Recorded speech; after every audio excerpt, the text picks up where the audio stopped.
Hello everyone, welcome here to geo path finders. भौतिक भूगोल की इस सीरीज़ में आज का हमारा तीसरा टॉपिक है प्रायद्वीपीय पठार। इससे पहले हमने हिमालय और उत्तरी विशाल मैदान के बारे में चर्चा की थी। प्लेलिस्ट में वो वीडियोस आप ज़रूर देखना अगर आपने अभी तक देखी नहीं है, क्योंकि ये जो क्लासेस है बतौर रिवीजन है। अगर आप यूजीसी नेट, लैब असिस्टेंट या किसी भी एग्ज़ाम की तैयारी कर रहे हैं तो उसमें ये क्लासेस आपके लिए बहुत हेल्पफुल रहेगी। ये जो एग्ज़ाम में क्वेश्चन आते हैं टोटली उनके अकॉर्डिंग है, और जो नोट्स मैंने खुद ने पढ़े हैं और ड्यूरिंग प्रिपरेशन मैंने जो नोट्स बनाए हैं वही मैं आप लोगों के साथ शेयर कर रही हूँ। इससे आपको ये भी आइडिया हो जाएगा कि हमें नोट्स कैसे बनाने हैं और उनका रिवीजन कैसे करना है। तो चलिए शुरू करते हैं हम आज का हमारा टॉपिक प्रायद्वीपीय पठार।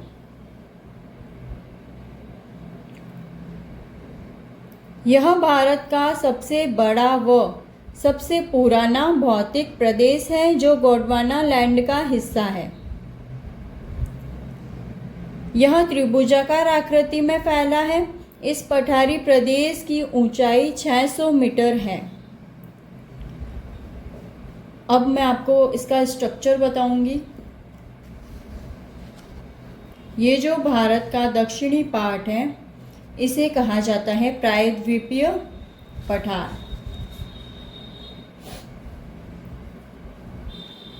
अब हम आगे बात करेंगे। दक्षिण के पठार को 3 उपभागों में विभाजित किया गया है। मध्यवर्ती उच्च भूमि, दक्कन का पठार, उत्तर पूर्वी पठारी प्रदेश।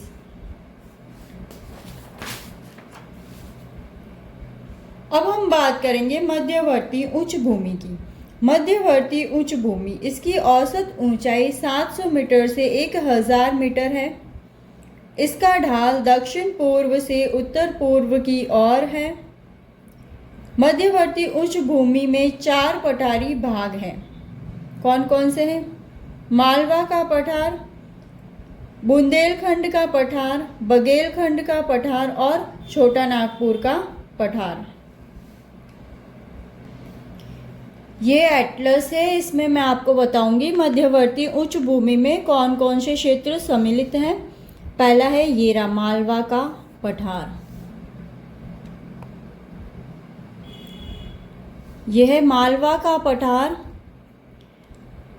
बुंदेलखंड का पठार, बघेलखंड का पठार और छोटा नागपुर का पठार। ये चारों पठार मध्यवर्ती उच्च भूमि में सम्मिलित हैं। अब हम एक एक पठार के बारे में चर्चा करेंगे। वीडियो को एंड तक देखना ताकि आपको सारी चीज़ें अच्छे से समझ में आ जाए। ये हमारा 3rd टॉपिक है और धीरे धीरे हम इसी तरीके से हर एक चीज़ को, हर एक टॉपिक को समझते हुए आगे बढ़ेंगे, ताकि जब भी आप टेस्ट दे, PYQ लगाए तो चीज़ें आपको रिकॉल हो। तो देखते हैं मालवा का पठार। मालवा का पठार दक्षिण पूर्वी राजस्थान व पश्चिमी मध्य प्रदेश राज्यों में फैला हुआ है। यह काली मृदा का क्षेत्र है। बुंदेलखंड का पठार, यह UP MP राज्यों में फैला हुआ है। यह उबड़ खाबड़ क्षेत्र, इसे उत्कात भूमि के नाम से जाना जाता है, जिसे इंग्लिश में बैडलैंड कहा जाता है। बघेलखंड का पठार, यह UP MP छत्तीसगढ़ राज्यों में बुंदेलखंड पठारी भाग का पूर्वी विस्तार है। छोटा नागपुर का पठार, छोटा नागपुर का पठार, यह जो पठारी भाग है ग्रेनाइट चट्टानों से निर्मित उच्च स्थलाकृति द्वीपीय उत्खित भूखंड के रूप में स्थित है, अतः इसे पाट क्षेत्र कहा जाता है। यह पठारी भाग ग्रेनाइट व बेसाल्ट चट्टानों से बना हुआ है। यहाँ धात्विक खनिजों के भंडार पाए जाते हैं, अतः इसे खनिजों का भंडार भी कहा जाता है। ठीक है, ये जो छोटा नागपुर का पठार है ये उसका स्ट्रक्चर है। हजारीबाग का पठार और दक्षिण में है रांची का पठार, डालमा, पोरहाट और राजमहल श्रेणी। ये मैप में आप देख सकते हैं, ये है छोटा नागपुर का पठार। इसके उत्तर में है हजारीबाग का पठार और इसके दक्षिण में है रांची का पठार। ये है राजमहल की पहाड़ियाँ। अब हम देखेंगे मध्यवर्ती उच्च भाग में कौन कौन सी नदियों का प्रवाह है।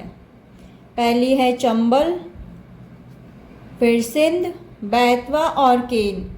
ये यमुना में मिल जाती है और सोन नदी है जो गंगा में मिलती है। इन नदियों का प्रवाह मध्यवर्ती उच्च भूमि में होता है। अब हम दूसरे भाग के बारे में बात करेंगे जो है दक्कन का पठारी भाग। दक्कन के पठारी भाग में अरावली श्रेणी, जैसा कि आपको पता है अरावली श्रेणी की उत्पत्ति प्री कैम्ब्रियन कल्प में पुराने वलित पर्वत के रूप में हुई, जिस पर अनाच्छादनकारी यानी डेन्यूडेशन के तथ्यों के प्रभाव से वर्तमान में अवशिष्ट श्रेणी के रूप में है। यह गुजरात से दिल्ली तक 692 किलोमीटर लंबी है, जो दक्षिण पश्चिम से उत्तर पूर्व की ओर फैली है। इसकी ऊंचाई गुरु शिखर लगभग 1722 मीटर, जो कि सिरोही राजस्थान में है। फिर इसकी जो दूसरी श्रेणी है वो विंध्याचल श्रेणी है।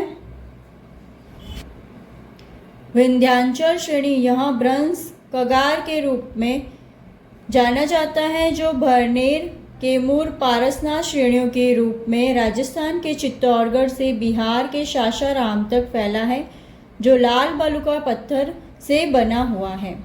ब्रह्मस कगार क्या होता है?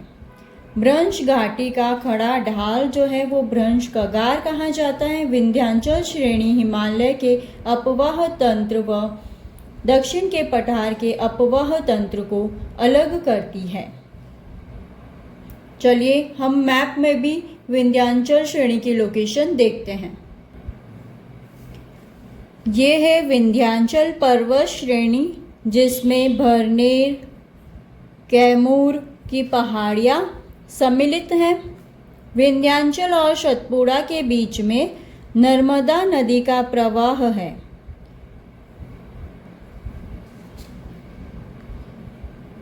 सतपुड़ा एक ब्लॉक पर्वत है जो नर्मदा नदी और तापी नदी के प्रवाह क्षेत्र के बीच में स्थित है। ये है सतपुड़ा पर्वत श्रेणी। इसके उत्तर में नर्मदा नदी का प्रवाह है और इसके दक्षिण में तापी नदी का प्रवाह क्षेत्र है। नर्मदा और तापी नदियाँ ब्रह्मस क्षेत्र से गुजरती, यानी यहाँ पे ऊपर उठा हुआ विंध्याचल पर्वत है और नीचे धसा हुआ ब्रह्मस क्षेत्र, जहाँ से नर्मदा नदी का प्रवाह होता है।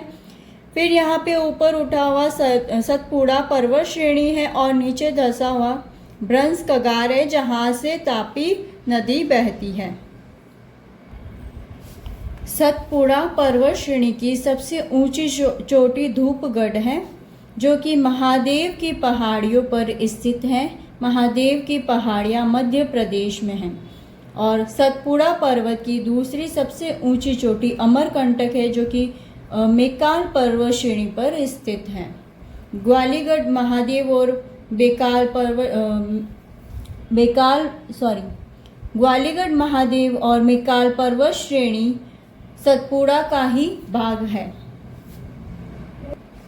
इसे आप नोट्स में इस तरीके से बना सकते हैं। एक तरफ है विंध्याचल पर्वत श्रेणी, बीच में ब्रह्मस कगार है जहाँ से नर्मदा नदी का प्रवाह क्षेत्र है, और दूसरी तरफ है सतपुड़ा पर्वत और ब्रह्मस क्षेत्र जहाँ से तापी नदी का प्रवाह होता है।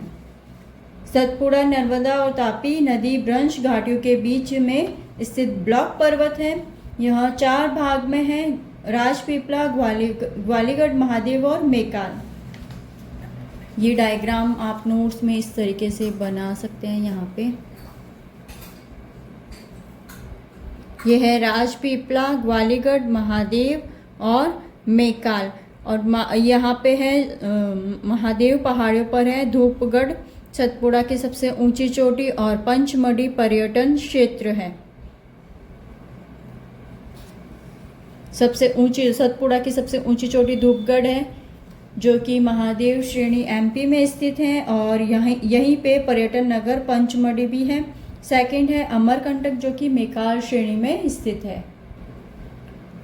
अमरकंटक की पहाड़ियों के पूर्व और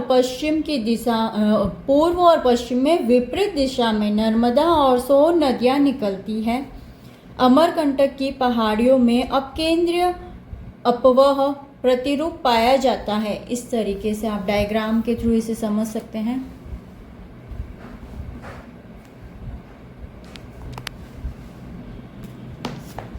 इसके एक ओर से नर्मदा नदी निकल रही है और इसके दूसरी ओर यानी पूर्व की ओर से सोन नदी निकल रही है, जो गंगा नदी में मिल जाती है और इसके यहाँ दक्षिण से महानदी का प्रवाह क्षेत्र है, उद्गम हो रहा है। अब हम बात करेंगे पश्चिमी घाट व पूर्वी घाट। सबसे पहले अगर बात करें पश्चिमी घाट की, तो ये इसके जो पश्चिमी घाट में स्थित पहाड़ियाँ हैं सह्याद्री, नीलगिरी, अन्नामलाई, कार्डेमम। पश्चिमी घाट गुजरात खानदेश से कन्याकुमारी तक 1500 किलोमीटर की लंबाई से सतत रूप में फैला है, जिसकी औसत ऊंचाई 1500 मीटर है। पश्चिमी घाट को महाराष्ट्र में सह्याद्री, कर्नाटक व तमिलनाडु में नीलगिरी, केरल में अन्नामलाई व कार्डेमम श्रेणी के रूप में जाना जाता है। सह्याद्री श्रेणी के उत्तरी भाग पर ज्वालामुखी उद्गार से निकला लावा का जमाव पाया जाता है। अब हम देखेंगे पश्चिमी घाट की प्रमुख चोटियां व दर्रे। पश्चिमी घाट की चोटियां और दर्रे, इसे याद रखने की एक ट्रिक है थाल, भोर, पाल, सैन। थाल घाट, भोर घाट, पाल घाट और सैनकोट दर्रा। सबसे पहले अगर बात करें थाल घाट की, थाल घाट दर्रा महाराष्ट्र में सह्याद्री श्रेणी में है, जो 581 मीटर ऊंचा है। यह मुंबई को नासिक से जोड़ता है। दूसरा है भोर घाट दर्रा, महाराष्ट्र में सह्याद्री श्रेणी में 630 मीटर ऊंचा है, जो मुंबई को लोनावाला से व पुणे को जोड़ता है। तीसरा है पाल घाट दर्रा, नीलगिरी व अन्नामलाई श्रेणियों के बीच केरल में है, जो पलक्कड़ को कोयम्बटूर से जोड़ता है। यह दरार नुमा 144 मीटर लंबा दर्रा है। अब हम देखेंगे पश्चिमी घाट की कुछ प्रमुख चोटियाँ, जिसमें है अन्नाईमुडी चोटी, जो केरल में अन्नामलाई श्रेणी में स्थित है, जो पश्चिमी घाट व दक्षिणी भारत की सबसे ऊंची चोटी है। यदि हम बात करें दक्षिणी भारत की सबसे ऊंची चोटी कौन सी है, तो है अन्नाईमुडी, और पश्चिमी घाट की सबसे ऊंची चोटी भी है अन्नाईमुडी। दूसरी है दोदा बेटा, 2633 मीटर। नीलगिरी श्रेणी की सबसे ऊंची चोटी है, दक्षिण भारत व पश्चिमी घाट की दूसरी सबसे ऊंची चोटी है। पहली है अन्नाईमुडी, यह तमिलनाडु राज्य में है। कलसुबाई चोटी, यह महाराष्ट्र में है। सालेहर, यह भी महाराष्ट्र में है। महाबलेश्वर, यह महाराष्ट्र में है। ब्रह्मगिरी चोटी कर्नाटक में है। नीलगिरी श्रेणी चाय की खेती की जाती है, पूर्व व पश्चिमी घाट को जोड़ती है। और इस श्रेणी पर ऊटी पर्यटन नगर है। यहाँ पे टोडा जनजाति निवास करती है। नीलगिरी की श्रेणियों में टोडा जनजाति निवास करती है। इनका मुख्य व्यवसाय पशुपालन होता है। अब हम बात करें पल्ली श्रेणियों के बारे में, तमिलनाडु में है, जिस पर कोडाईकनाल पर्यटन क्षेत्र है और मुख्य चोटी इसकी बोम्बाडी शोला है। कार्डमम श्रेणी, यह भारत की दक्षिणतम पर्वत श्रेणी है। इस श्रेणी पर इलायची की खेती की जाती है, इसे इलायची श्रेणी भी कहा जाता है। ये सारी श्रेणी आपको मैप में, एटलस में मिल जाएगी और आपको इन्हें एटलस में लोकेट करना है। अब हम बात करेंगे पूर्वी घाट की मुख्य चोटियों की, मुख्य पर्वत श्रेणियों की। ये है पश्चिमी घाट और ये है पूर्वी घाट। पूर्वी घाट की अगर चोटियों की और पर्वत श्रेणियों की बात करें तो है महेंद्रगिरी, नल्लामलई, वेलिकोंडा, पालकोंडा, जावदी और शेवराई। यही इनका क्रम है जो एग्जाम में पूछा जाता है। अब हम बात करेंगे कुछ पठारी क्षेत्र के बारे में और यह है दंडकारण्य। इसमें छत्तीसगढ़, झारखंड, उड़ीसा, महाराष्ट्र, आंध्र प्रदेश, तेलंगाना राज्यों का संयुक्त सघन वनों का क्षेत्र है जिसे दंडकारण्य कहा जाता है। बस्तर का पठारी भाग छत्तीसगढ़ में है, टीन खनिज के लिए प्रसिद्ध है। तेलंगाना का पठार तेलंगाना राज्य में है। रायलसीमा का पठार आंध्र प्रदेश में। दक्कन ट्रेप दक्षिण के पठार के उत्तर पश्चिमी भाग में क्रिटेशियस कल्प में ज्वालामुखी उद्गार से निकले लावा का जमाव हुआ जो काली मृदा का क्षेत्र है। यह गुजरात, महाराष्ट्र, दक्षिण पूर्वी राजस्थान, पश्चिमी एमपी, तेलंगाना, आंध्र प्रदेश, कर्नाटक राज्यों में फैला हुआ है। कोयम्बटूर का पठार तमिलनाडु में है, काली मृदा का क्षेत्र है। दक्षिण के पठार को 3 भागों में विभाजित किया गया है, मध्यवर्ती उच्च भूमि, दक्कन का पठार और उत्तर पूर्वी पठारी प्रदेश। मध्यवर्ती उच्च भूमि की चर्चा हमने कर ली है, दक्कन के पठार की भी चर्चा हमने कर ली। अब हम बात करेंगे उत्तर पूर्वी पठारी प्रदेश के बारे में। हिमालय की उत्पत्ति के समय यह भाग दक्षिण के पठार से टूटकर अलग हो गया, अर्थात मेघालय व कार्बी एंगलोंग का पठार दक्षिणी पठार का ही भूभाग है। उत्तर पूर्वी पठारी क्षेत्र दक्षिण के पठार से मालदा, भ्रंश, राजमहल, गारो गैप द्वारा अलग हुआ जिसे गंगा व ब्रह्मपुत्र नदियों द्वारा लाए गए जलोढ़ के जमाव से पाट दिया गया। मेघालय का पठार मेघालय राज्य में है। इस पठारी भाग में 3 श्रेणियां हैं। पश्चिम से पूर्व की ओर क्रमशः गारो, खासी, जयंतिया जो कि जनजातियों के नाम पर रखे गए हैं इनके नाम। खासी पहाड़ी के दक्षिण में चेरापूंजी का पठार है। सर्वाधिक वर्षा वाले स्थान मनसिरामा और चेरापूंजी है। यहाँ की सबसे ऊंची चोटी नोकरेक मेघालय में है। कार्बी एंगलोंग का पठार जो कि असम में स्थित है, दक्षिण के पठार का ही भूभाग है। यह उत्तरी कचार पहाड़ी है। नोट: मेघालय पहाड़ियों का नामकरण जनजातियों के आधार पर हुआ है। विश्व में सर्वप्रथम मेघालय शब्द OH के स्पेट ने दिया और राज्य के लिए यह नाम का सुझाव SP चटर्जी ने दिया। मेघालय मेघ प्लस आलय यानी बादलों का घर। और ये सारी थ्योरी आप एक ही डायग्राम में समझ सकते हैं। यह है मेघालय शिलोंग का पठार। यहाँ है राजमहल श्रेणियाँ और ये है राजमहल श्रेणियाँ और गारो गैप है। और यहाँ पे जो है गंगा ब्रह्मपुत्र नदियों द्वारा जलोढ़ से इस क्षेत्र को पाट दिया गया या भर दिया गया। ये है कार्बी एंगलोंग का पठार जो कि असम में है। तो ये थी हमारी आज की क्लास जिसमें हमने उत्तर पूर्वी पठारी क्षेत्र जो है वो हमारा लास्ट टॉपिक था। इससे पहले हमने 2 पॉइंट देखे जिसमें मध्यवर्ती उच्च भूमि और दक्कन का पठार। सो गाइस ये था हमारा आज का टॉपिक। इसके बाद हम पढ़ेंगे मरुस्थलीय भाग, यानी भारत में जो मरुस्थलीय भाग है उसकी चर्चा करेंगे। और जैसे ही भारत का भौतिक प्रदेश कंप्लीट हो जाता है फिर हम PYQ करेंगे।